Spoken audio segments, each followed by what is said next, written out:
चेहरों को आपके सामने ला रहा हूँ जिनका कोई बहुत बड़ा अच्छा बैकग्राउंड नहीं है। कोई ऐसा नहीं है कि वो आईआईटी से कोई पास करके आया, वो 1 साल में तैयारी करके निकल गया। मैं उन लोगों को ला रहा हूँ जो छोटे छोटे गाँव से, छोटे छोटे शहर से आते हैं, जो हमारे आपकी तरह है, जिनकी संख्या बहुत ज़्यादा है। वो जो मतलब बोला जाता है ना कि ओवर टैलेंटेड बंदे वो बहुत कम होते हैं। मैं भी ओवर टैलेंटेड नहीं था, मैंने भी हासिल किया अभी तक, आपको जैसा पता है मैंने 4 जॉब्स लिए, तो मेरा भी एक बहुत लंबा जर्नी था।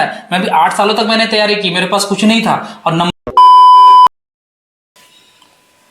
नमस्कार दोस्तों, कैसे हैं आप सभी। उम्मीद करता हूँ आप लोग बहुत अच्छे होंगे और आप लोगों की तैयारी बहुत अच्छी चल रही होगी। मैं आलोक सिन्हा आप सभी का स्वागत मेरे यूट्यूब चैनल द एस्पायरेंट में करता हूँ। जैसा कि थंबनेल से देख के आपको पता चल गया है कि आज का जो वीडियो है, आज मैं इंटरव्यू लेने वाला हूँ अपने भाई का, जो कि है एमटीएस के पोस्ट पे काम कर रहा है। और बहुत एक अच्छी स्टोरी है इसकी। उम्मीद करता हूँ कि ये सारा, चूँकि बहुत एक डाउट है लोगों के मन में एमटीएस पोस्ट के लिए कि असल में होता क्या पोस्ट है, क्या बहुत छोटा पोस्ट है या कुछ ऐसा वैसा काम करना पड़ता है क्या। तो बिल्कुल भाई वैसी कोई बात नहीं होती, एक बहुत अच्छा पोस्ट होता है। और आप जो आपके मन में भ्रम बैठा हुआ है इस पोस्ट के लिए, उस भ्रम को भी मैं दूर करने की कोशिश करूंगा। साथ ही में इन भाई से जानेंगे, इनका बैकग्राउंड जानेंगे, इनने कैसे तैयारी की, और साथ ही में अपना जॉब प्रोफाइल भी बताएंगे कि असल में एमटीएस को करना क्या होता है। तो बहुत मज़ेदार सेशन होने वाला है और बहुत आपको मजा आएगा, इसलिए वीडियो को अंत तक जरूर देखना। आज मेरे साथ है अंकुश जी। चलिए अब इनके साथ सवालों की बौछार करना स्टार्ट करते हैं। तो भाई पहले आपका बहुत बहुत वेलकम है मेरे चैनल वेलकम जी, और आप सभी का स्वागत करते हैं हम भी। ये बताओ कि आप हो कहाँ से। मैं सर यहाँ जींद से हूँ, हरियाणा से। और आप जैसे हरियाणा से हैं, तो फिर आपने मतलब जो सबसे पहला चीज़ होता है कि जब आपने तैयारी स्टार्ट किया, सर आपका बैकग्राउंड क्या रहा है, एजुकेशन बैकग्राउंड? तो ग्रेजुएशन मेरा एजुकेशन बैकग्राउंड है बीए आर्ट से, पॉलिटिकल साइंस से, और मैं एग्रीकल्चर या घर से मतलब स्टॉप करी। भाई अपना हरियाणवी है और इनके टोन से आप समझ सकते हैं हरियाणा की झलक। और मैं जो है आपको पता ही है मैं बिहार से बिलोंग करता हूँ। तो यही तो मज़ा होता है ना, जब आप सेंट्रल गवर्नमेंट में आते हैं, अलग अलग स्टेट के लोग आपको भारत के हर कोने से एक ऑफिस में मिलेंगे। जैसे मैं नॉर्थ ईस्ट में अपन लोग पोस्टेड हैं, लेकिन यहाँ भी अपने बिहार, यूपी, हरियाणा के लोग भरे हुए हैं। इसका मज़ा ही कुछ और होता है। तो भाई अब जो सबसे एक जो भी एस्पायरेंट है जिनके मन में हमेशा डाउट है, जैसे आपको पता है कि एमटीएस 20 का भी रिजल्ट आया है। हाँ। एमटीएस का 20 का रिजल्ट आया है। तो अभी क्या है कि मतलब जो आपने तैयारी स्टार्ट की, हाँ। तैयारी आपने मतलब कैसे की, जो मतलब जो एक होता है कि हाँ। अपने एसएससी कैसे आपको पता चला और कैसे कैसे आपका सिलेक्शन हुआ? देखिए, पहले तो मेरा स्टडी जो बैकग्राउंड इतना अच्छा नहीं रहा। मेरा पहले गवर्नमेंट जॉब में कोई इंटरेस्ट नहीं था, तो मैंने फॉर्म भरा, दोस्तों से मिला, भाई गवर्नमेंट जॉब कर। मेरा कोई इंटरेस्ट नहीं रहा, मेरा एग्रीकल्चर से बिलोंग रहा। मैं पहले भी बता चुका कि मेरे पिताजी एक किसान हैं, तो मेरा कोई जॉब में इंटरेस्ट नहीं था। लेकिन परिस्थितियाँ कुछ टाइम के हिसाब से ऐसे आने लगी, भाई कई जॉब होती तो कुछ बेटर ही होता आज के टाइम में। लेकिन फिर मैं अपना बीच में मैंने छोड़ दिया था पढ़ाई। उसके बाद मैंने दोबारा से स्टार्ट की। मैं अपने होम टाउन जींद में ही अपना कोचिंग लेना स्टार्ट किया। और सबसे पहले तो मेरे एक दोस्त ने मेरा फॉर्म फिलअप किया था एसएससी का। लेकिन फॉर्म फिलअप करने में क्या होता है, सबसे पहले आपको ना इसमें एमटीएस में स्टेट प्रेफरेंस भरना होता है, वो थोड़ा ध्यान से भरना। उसके बाद तैयारी किया। उसके बाद मैंने एग्ज़ाम देने के लिए आया दिल्ली। मेरा एग्ज़ाम में था इसमें नोएडा में। तो मैंने सबसे पहले मेंस एग्ज़ाम दिया है। उसके बाद रिजल्ट आता है, उसके बाद वो होता है डिस्क्रिप्टिव पेपर होता है, उसके बाद फाइनल लिस्ट लगती है। तो मतलब जैसा कि मैं इनके भाई की बात को समराइज करूँ कि इनका जो बैकग्राउंड रहा है, ये मतलब बहुत, ये ऐसा नहीं रहा है कि नौकरी वाले लोग हैं इनके यहाँ बहुत ज़्यादा, ऐसा नहीं है। लेकिन फिर भी भाई को मतलब, और ये एक बात तो मैं बताना आपको शुरू में भूल गया, ये जो इनका सिलेक्शन एमटीएस 2019 से हुआ है, ये भाई का लास्ट अटेम्प्ट था एमटीएस का। और आप समझ सकते हैं कि लास्ट अटेम्प्ट में ये भाई ने जो सिलेक्शन पाया, तो इनकी भी एक कहानी बहुत ही मोटिवेशनल है और आपको मतलब इनकी भी जर्नी सुनने में बहुत मजा आने वाला है। तो वीडियो को एंड तक तो देखना, एंड तक जरूर बिल्कुल देखना, स्किप तो करना ही मत, ठीक है। तो जैसा कि इन्होंने बताया कि इनका कोई बैकग्राउंड ऐसा नहीं था। फादर भी, जो कि नॉर्मली हम लोग जो होते हैं एसएससी में जो तैयारी करते हैं वो ऐसे ही होते हैं, वो कोई बहुत बड़े घर से नहीं होते, मिडिल क्लास लोग होते हैं और हम लोगों के पास कुछ ज़्यादा ऑप्शन होता नहीं।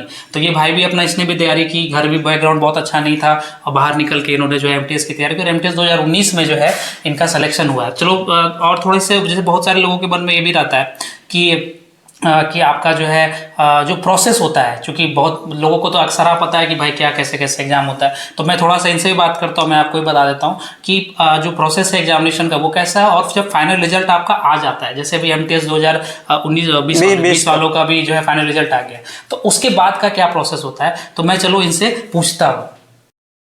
हाँ तो भाई जैसा कि आपको पता भी होगा कि एमटीएस में सबसे पहले क्या है कि यहाँ तक तो मैं भी बता सकता हूँ, सबसे पहले प्री का एग्जाम होता है। प्री में आपको जो है वहीं पे स्टेट प्रेफरेंस भरा दिया जाता है। आपको स्टेट प्रेफरेंस भरने के बाद उसके बाद एक डिस्क्रिप्टिव का एग्जाम होता है जो कि क्वालिफाइंग इन नेचर होता है। वहाँ पे आपको 30-35 नंबर लाने होते हैं और उसके बाद देन जो है आपका जो एक ही जो एग्जाम होता है उसी पे बेस्ड आपका फाइनल रिजल्ट आता है और वहाँ पे आपको रिजल्ट में आपको बता दिया जाता है कि कौन सा स्टेट आपको मिला है। यहाँ तक तो सबको पता है। अब इसके बाद का प्रोसेस आप बताओ कि उसके बाद का प्रोसेस क्या होता है। फाइनल लिस्ट लगने के बाद, लिस्ट जब आ गया, जैसे कि अभी मेरा सिलेक्शन हो गया, मेरा रिजल्ट आ गया, तो उसके बाद ये होता है जैसे फाइनल लिस्ट लगती है ना, जैसे तो उसमें ये होता है आपको स्टार्टिंग में वो मिलेगा, स्टेट प्रेफरेंस मिलेगा, भाई आपका सिलेक्शन हो गया है। उसके 10 या 15 दिन के बाद दोबारा लिस्ट आती है। उसमें आपको यह मिलता है, डिपार्टमेंट मिलता है, स्टेट में आपको ये डिपार्टमेंट अलॉट हुआ है। उसके बाद से फिर उस डिपार्टमेंट से आपको मोबाइल से कॉल भी आता है, भैया आपका इस डिपार्टमेंट में सिलेक्शन हुआ है, आप आना चाहोगे या नहीं आना चाहोगे।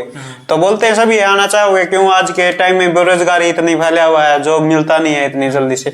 तो उसके बाद में ज्वाइनिंग लेटर भेजते हैं, उसके बाद अपना ज्वाइनिंग लेटर भेजते हैं। उसके बाद उसमें मेडिकल परफॉर्मा भी होता है, जो आपका ज्वाइनिंग लेटर मिलता है उसमें मेडिकल करा के लेके जाना होता है।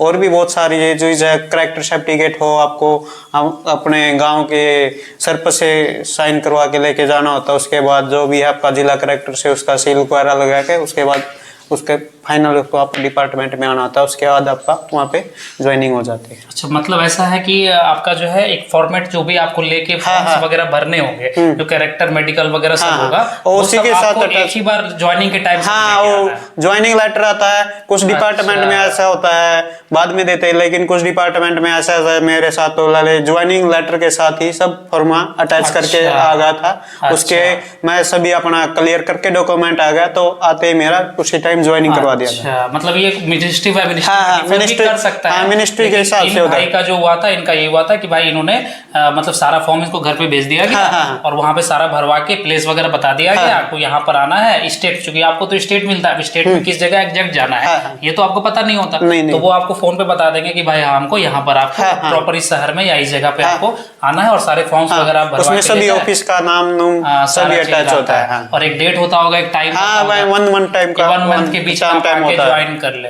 तो ये मतलब जो बाई चांस कुछ दिक्कत होती है तो आप जिस डिपार्टमेंट है आपका सिलेक्शन हुआ उसमें बाई मेल या वो करके आप बता सकते हैं मैं आना नहीं चाहता, ऐसा कोई प्रॉब्लम नहीं, मिल सकता है एक्सटेंशन। वो उस डिपार्टमेंट में एचओ के ऊपर डिपेंड करता है। अच्छा, एक चीज और, जैसे अभी एमटीएस 20 वालों का रिजल्ट आया है, तो ये सब सारा प्रोसेस खत्म होने में और एग्जैक्ट ज्वाइनिंग होने में लगभग कितना अप्रोक्सीमेट टाइम लग जाता है? लगभग 1 ईयर, 1 साल लग जाता है। तो फाइनल के बाद जैसे आप एग्जाम देते हो ना, उससे ज्वाइनिंग का टाइम के जर्नी 1 ईयर तो लगे। जैसे अब रिजल्ट अभी आ गया, रिजल्ट आने के बाद तो वो तो मिनिस्ट्री के ऊपर डिपेंड करता है ना, यानी फाइनल रिजल्ट आने के बाद 2-3 मंथ भी लग सकता है, 6-7 मंथ भी लग सकता है किसी कारण, तो वो डिपेंड करता है मिनिस्ट्री पे। लेकिन इस बार जो रिजल्ट आया है तो इस बार ज्यादा टाइम नहीं लगेगा, क्योंकि मिशन मोड पे जो है काम हो रहा है, तो जल्दी सबको रिक्वायरमेंट सबका जो है सबको ज्वाइनिंग करवा दी जाएगी।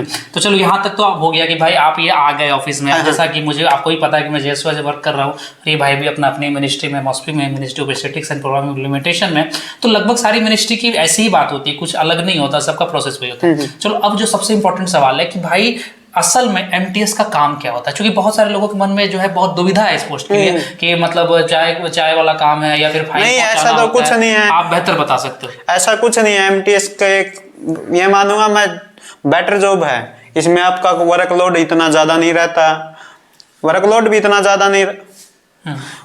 ज्यादा नहीं रहता, बस उस पर डिपेंड करता है। पेन वाला जॉब तो नहीं है, नॉन क्लरिकल जॉब है, लगभग नॉन क्लरिकल आपको काम करना पड़ता है, जैसे कि रिसीविंग का है, डिस्पैच का है, स्टोर मेंटेनेंस करना है, मॉनिटरिंग करनी है, क्लीनिंग लेकिन वाकई में पेन वाला जॉब नहीं है, जो मेरा भी पहले डाउट था भाई पेन वाला जॉब है ये, ऐसा कुछ नहीं है इसमें। और इसमें एक मेन बात ये भी है, आपको पढ़ने का बदर जो गिटार वो कर रहे हो ना तैयारी, तो आपको टाइम मिलता रहता है इसमें बहुत आगे पढ़ने के लिए। अच्छा, मतलब ये आप समझ गए होंगे कि ऐसा कुछ नहीं है कि आपको फाइलें इधर उधर करनी है। आप चलो फाइलें तो कभी कभी करनी पड़ सकती है, लेकिन ऐसा नहीं कि आपको चाय पिलाना है या फिर आपको ये करना है, क्लीनिंग का काम करना, भाई ऐसा कुछ नहीं होता। उसके लिए बहुत सारे स्टाफ्स हैं हमारे यहाँ एमटीएस को जो है। और ये चूंकि हमेशा क्या है ना कि आपको ऑफिस बाय ऑफिस चीजें चलेगी। बहुत बार बहुत जगह ऐसा भी है, मैं ऐसे भी लोगों से मिला हूँ, ऐसे भी लोगों से बात किया कि आप जिन्होंने जो एमटीएस के पोस्ट पे लेकिन वो एलडीसी का काम कर रहे हैं, उनसे एलडीसी का काम कराया जा रहा है। तो मतलब वो डिपेंड करेगा आपके ऑफिस के सिचुएशन पे। आपको मोस्टली जो है आपको नोटिंग ड्राफ्टिंग भी करना पड़ सकता है, आपको कंप्यूटर पे भी बैठना पड़ सकता है। आपको जब यह तो आपके वर्क पे डिपेंड करता है, जिस डिपार्टमेंट में पब्लिक डीलिंग है वहां पे आपको डायरेक्ट पब्लिक के सामने भी बैठना पड़ सकता है। तो वैसा कोई काम नहीं है, इसलिए इस बात के लिए निश्चिंत रहो। और सबसे बड़ा जो भाई ने भी अपनी बताया, सबसे बड़ा पॉइंट है अपना कि यहाँ पे आपको पढ़ने का टाइम मिलता है। यदि आपके सीनियर अगर आप अदर जॉब की तैयारी करनी है ना, तो आपको पढ़ने का टाइम मिलता है। तो भाई यदि आप ये सोच रहे हो कि आपको एक जॉब चाहिए, तो आप आराम से इसमें आइए और आगे पढ़ के आप निकल सकते हैं। तो ये एक बहुत बड़ा चीज है। लेकिन ये भी मत सोचना भाई, मैं जैसे बोल रहा हूँ इसके, तो ये कुछ इतना इजीली नहीं है भाई थोड़ा बहुत पढ़ने से वो आपका सिलेक्शन हो जाएगा। इसके लिए भी आपको बेटर तैयारी करनी होगी, तभी जाके आपका एमटीएस में सिलेक्शन होगा। आप समझ सकते हैं कि कट ऑफ कितना गया है बिहार का कट ऑफ में देख रहा था 91 कट ऑफ। हमारा तो बहुत कट ऑफ रहता है, मैं हरियाणा से बिलोंग करता हूं। हरियाणा से बिलोंग करता है भाई, तो ऐसे भी नॉर्थ का कट ऑफ ज्यादा ही रहता है हरियाणा का, या फिर आप बिहार यूपी ये सब में आप यदि नौकरी चाहते हैं तो यहाँ पे आपको बहुत मेहनत करने की जरूरत है। और एक चीज हमेशा याद रखना, कोई एग्जाम जो जितना छोटे लेवल का होता है, छोटा लेवल में जैसे कोई मैट्रिक लेवल का एग्जाम है और कोई ग्रेजुएशन लेवल का एग्जाम है, तो मैट्रिक वाले लेवल को निकालना ज्यादा टफ होता है। क्यों टफ होता है? क्योंकि यहाँ पर बहुत सारे कैंडिडेट बैठते हैं और बहुत क्लोज कंपटीशन हो जाता है। क्योंकि जब आपको पता है कि एक सिंगल एग्जाम में आपका मेरिट बनना है, तो वहां पे पॉइंट पे फाइट होने लगती है। तो आप जो है बिल्कुल प्रॉपर तैयारी करनी होगी। और तैयारी कैसे करनी है, इसके लिए मेरा चैनल हमेशा आपके साथ है, हमेशा यहाँ से आपको चीजें मिलती रहती है। और अभी भी चैनल को सब्सक्राइब नहीं किया तो भाई अब क्या देख रहे हो, इतनी अच्छी वीडियो आपके सामने ला रहा हूँ। और मैं उन चेहरों को आपके सामने ला रहा हूँ जिनका कोई बहुत बड़ा अच्छा बैकग्राउंड नहीं है। कोई ऐसा नहीं है कि वो आईआईटी से कोई पास करके आया, वो एक साल में तैयारी करके निकल गया। मैं उन लोगों को ला रहा हूँ जो छोटे छोटे गाँव से, छोटे छोटे शहर से आते हैं, जो हमारे आपके तरह है, जिनकी संख्या बहुत ज्यादा है। वो जो मतलब बोला जाता है ना कि ओवर टैलेंटेड बंदे वो बहुत कम होते हैं। मैं भी ओवर टैलेंटेड नहीं था, मैंने भी हासिल किया अभी तक। आपको जैसा पता है मैंने 4 जॉब्स लिए, तो मेरा भी एक बहुत लंबा जर्नी था। मैं भी 8 सालों तक मैंने तैयारी की, मेरे पास कुछ नहीं था। और 90 सालों में आके 90 साल पे आके मेरे पास जो भी जॉब्स थी 3-4 जॉब्स हो गई थी। तो भाई आपको मेहनत करना पड़ेगा, स्ट्रगल करना पड़ेगा। ये वीडियो बनाने का उद्देश्य बस यही है कि मैं आप लोग को बस मोटिवेट कर रहा हूँ। मेरा चैनल भी है कि आपको सारी चीजों का पता भी चले और आपके अंदर एक मोटिवेशन भी हो कि जब अंकुश ऐसा बंदा, जब आलोक ऐसा बंदा कर सकता है तो भाई आप क्यों नहीं कर सकते। तो अब जो है मैंने जो एक वर्क प्रोफाइल का था वो मैंने सब लगभग क्लियर कर दिया। और भी कोई डाउट होगा तो आप कमेंट बॉक्स में पूछ लेना। चलो अब आगे मैं आपसे आता हूँ और भी छोटी छोटी चीजें जो है कि भाई जैसे आपका सैलरी, एक तो ऐसे मोटा मोटी सबको पता है, लेकिन आप यदि अपने मुंह से बोलना चाहें सैलरी हो तो वही सिटी पे निर्भर करता है। आपको एक्स क्लास है या वाई क्लास है, जेड क्लास है, लेकिन मिनिमम फिर भी आपको 28 के इन हैंड में मिल ही जाता है। तो मतलब 28-29 हजार रुपये सैलरी आपकी हो जाती है इन हैंड। और उसके बाद फिर जैसा भी आपको होता है, इंक्रीमेंट भी हर साल होता ही रहता है। और अभी अपन लोग नॉर्थ ईस्ट में है तो यहाँ पे एक नॉर्थ ईस्ट अलाउंस भी आपको मिल जाता होगा, अलग से मिलता है, अलाउंस आपको मिल जाएगा। ठीक है, तो चलिए ये तो सैलरी की बात हो गई। अब जैसे है कि आप ये बताओ कि प्रमोशन क्या है इसमें, मतलब क्या प्रमोशन हो तो मिनिस्ट्री के ऊपर डिपेंड करता है। लेकिन इस मिनिस्ट्री में जैसे कि हमें भी पता चला भाई एमटीएस के लिए प्रमोशन हो जाता है। एलडीसी में हर डिपार्टमेंट एग्जाम होता है हर 3 ईयर के अंदर। मतलब कि आप किसी मिनिस्ट्री में जो है एमटीएस से एलडीसी 2 से 3 साल में एग्जाम देके निकल सकते हैं। और उसके बाद यदि और भी मिनिस्ट्री में यदि है ऐसा कि आप मतलब एग्जाम डिपार्टमेंटल एग्जाम से यदि चल रहे हैं, क्योंकि बहुत सारे मिनिस्ट्री में होते हैं डिपार्टमेंटल एग्जाम, जहाँ से जैसे कि आपको मैंने पहले भी अपनी वीडियो से बताया, एक एलडीसी मैंने जो है उदय भाई का अपना इंटरव्यू लिया था, जो कि बीआरओ से भी आए थे और साथ में हमारे काम कर रहे हैं। उस वीडियो में मैंने बताया था, यदि आपने नहीं देखा तो जो है लिंक डिस्क्रिप्शन में डाल रहा हूँ, वो देख लेना। बहुत मजेदार इंटरव्यू है और बहुत अच्छा रिस्पॉन्स आप लोगों का उसमें मिला है कि लाइफ ऑफ एलडीसी होती क्या है। तो वहां भी मैंने बताया था कि आप बहुत सारे मिनिस्ट्री ऐसे है कि जहां पर आप डिपार्टमेंटल एग्जाम देके आगे बढ़ जाते हैं। तो यदि आपकी मिनिस्ट्री है तो आप आगे बढ़ जाएंगे, नहीं तो 2-3 साल में एलडीसी बन जाएंगे। और जो अभी नया जो आया है अपना कि 8 साल, 1 मिनट सर, ये डिपार्टमेंट एग्जाम भी होगा तब आपकी क्वालिफिकेशन अच्छी होगी। यानी अभी आप 10th बेस से ही क्वालिफिकेशन करके आए हैं तो आपको एलडीसी दिया जाएगा, ऐसा नहीं होगा। उसके लिए आपकी क्वालिफिकेशन, यानी इसमें एलडीसी के लिए तो कम से कम इंटरमीडिएट तो होना ही चाहिए। मतलब कि आपने जो है इतना पढ़ रखा है तो तभी आपको प्रमोशन हो सकता है, अदरवाइज नहीं होगा 10th बेस पे। तो चलो भाई, आपने वर्क प्रोफाइल बता दिया, सैलरी बता दी, प्रमोशन बता दी। अब ये बताओ 2-3 चीजें और छोटी छोटी होती है कि जैसे गवर्नमेंट क्वार्टर्स का क्या है, कि क्या क्वार्टर्स मिलता है एमटीएस? गवर्नमेंट क्वार्टर्स तो मिनिस्ट्री के उस पे होता है, जैसे अब है यहाँ पे अवेलेबल होगा तो अभी आपको फॉर्म फिल करके के देना होगा, तो उसके बाद ये आपको क्वार्टर अवेलेबल होगा। इतना जल्दी तो नहीं होगा, तब भी 1 ईयर का तो टाइम लग ही जाता है अगर अवेलेबल हो, नहीं तो आपको एचआरए मिलता है, आप बाहर रह सकते कि हैं। आप यदि क्वार्टर अवेलेबल है मिनिस्ट्री में तो आपको मिल जाएगा, उसमें कहीं कोई दिक्कत नहीं, लेकिन तुरंत नहीं मिलेगा, थोड़ा टाइम आपको टाइम लग सकता है। चलो अब आते हैं अगले सवाल पे, जो और भी एक सवाल होता है कि ट्रांसफर, जैसे कि आप हरियाणा से हो और आप यहाँ पे आ गए हो, नॉर्थ ईस्ट में काम कर रहे हो, तो अब ट्रांसफर का क्या पॉलिसी है? ट्रांसफर तो मिनिमम कम से कम आपको यहाँ पे 3 ईयर जॉब करना होगा। उसके बाद अगर एचओ चाहेंगे तो जो मिनिस्ट्री का हमारा एचओ है और ट्रांसफर कर सकते हैं। मतलब ट्रांसफर भी होता है? हाँ, होता है, ऐसा कुछ नहीं है, मन में डाउट नहीं है भाई ट्रांसफर नहीं होता, होता है ट्रांसफर भी, लेकिन मिनिमम आपको एक उसमें जहाँ पे पोस्टिंग मिली वहाँ पे 3 ईयर तो रहना ही पड़ेगा। मतलब है कि मिनिस्ट्री पर डिपेंड करेगा मेरे भाई, जो उस मिनिस्ट्री से, कुछ मिनिस्ट्री में भी ट्रांसफर नहीं हो रहा है, जैसे आपका सीबीडीटी है या सीबीआईसी है, वहाँ पे ट्रांसफर का कुछ दिक्कत हो रहा है, तो आप चूंकि जिस मिनिस्ट्री में जाएंगे उस मिनिस्ट्री का जो भी ट्रांसफर की पॉलिसी होगी वो आपके लिए भी अप्लीकेबल होगी। तो जो भी है, मैंने कुछ सवाल जो भी थे मेरे मन में, जो भी एक आम कैंडिडेट के मन में होते हैं, क्योंकि मैंने भी एमटीएस का फॉर्म भरा और मेरा भी भाई एमटीएस में फाइनल सिलेक्शन नहीं हुआ था कुछ नंबर से, और ये शायद 18 वाला मैंने फिल किया था और मैं लास्ट में छट गया था, तो मैं भी भरा था। उसके बाद मैंने एमटीएस, चूंकि मेरे और भी रिजल्ट्स आ गए तो फिर मैं एमटीएस मैंने भरना बंद कर दिया था। तो अब आप मुझे बताएं कि और भी यदि आपके मन में कोई डाउट होगा तो कमेंट बॉक्स है, टेलीग्राम वाला ग्रुप का लिंक है, मैंने दे ही दिया है, पहले भी बताया है, और आप वहाँ पे जुड़ जाएं, वहाँ पे मैं हमेशा मिल जाऊंगा। और अपने अंकुश भाई भी है, यदि आपको और भी कोई डाउट होगा तो मैं इनसे पूछ के वापस बता दूंगा। चलो अब जो है इस वीडियो को एंड करते हैं, लेकिन एक चीज और है कि बहुत सारे लोग ऐसे होते हैं अंकुश जी, जो कि थोड़े थोड़े नंबर से छट जाते हैं। मेरे चैनल पे बहुत सारे लोग हैं, मैंने बहुत सारे लोगों से बात की, जो डिमोटिवेटेड हो जाते हैं कि भाई मुझसे एमटीएस भी नहीं निकल रहा है, तो आप उनको कैसे मोटिवेट करोगे, या जो अभी तैयारी कर रहे हैं उनको आप क्या करना चाहोगे? जो तैयारी कर रहे हैं, पहले तो आपका बैकग्राउंड थोड़ा अच्छा होना चाहिए पढ़ने में।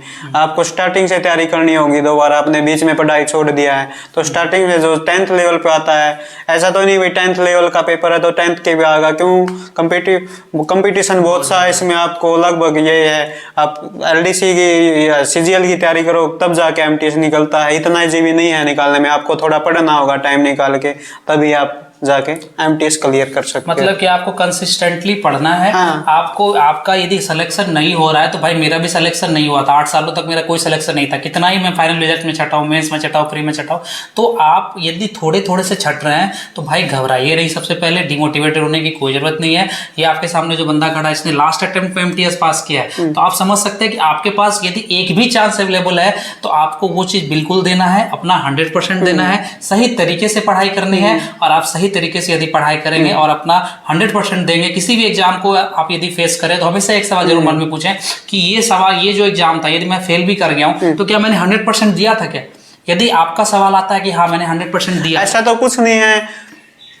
लोग जी जैसे मानते हैं लोग भाई एक बार हो गया तो नहीं होगा, तो जैसे भी बोलते हैं कबीर ने को क्लास से निकाल दिया था, भले करत कर अभ्यास जड़मती हो सुदान। हमें अपना काम है अभ्यास करने का, पढ़ते रहिए, मेहनत करिए, कभी तो कामयाब होके ही रहेगी। ऐसा बिल्कुल कुछ भी नहीं है कि मेहनत कामयाब नहीं होती। तो भाई मेहनत, आपका सच्चे दिल से मेहनत करे तो आपका और रंग दिखाएगी। आप एक दिन अवश्य से सफल होंगे। तो मेरे भाई के साथ जो है, जैसा कि उन्होंने बताया कि आप एक दिन जरूर सफल होंगे, और जो भी मेरे वीडियोस को देख रहे हैं वो जरूर सफल होंगे, और आपका उत्साह वर्धन और आपका मोटिवेशन अपन लोग इसी तरह करते रहेंगे। मैं और भी बहुत सारे ऐसे चेहरों के आपके साथ लाऊंगा जो कि जिनका बैकग्राउंड बहुत अच्छा नहीं है, बहुत सारे लोग आने वाले हैं, तो चैनल को सब्सक्राइब कर ही लेना। साथ ही मैं समय समय पे हर एग्जाम्स के लिए आपको इंपॉर्टेंट कंटेंट भी डालता रहता हूँ, क्योंकि मेरे पास जो एक एक्सपीरियंस है, और भी मेरे साथ जो बंदे काम कर रहे हैं उनके पास भी जो बहुत सारा एक्सपीरियंस है, वो सारा एक्सपीरियंस आपको इस चैनल पर मिलेगा। तो उम्मीद करता हूँ ये वीडियो बहुत अच्छा लगा होगा, ये सेशन बहुत अच्छा लगा होगा, हमारे अंकुश भाई जो है वो आपको बहुत अच्छे लगे होंगे, और अच्छे लगे हैं तो इसी तरह चैनल पे प्यार बनाए रखें। जल्दी मिलता हूं अगले वीडियो में, तब तक के लिए जय हिंद, धन्यवाद।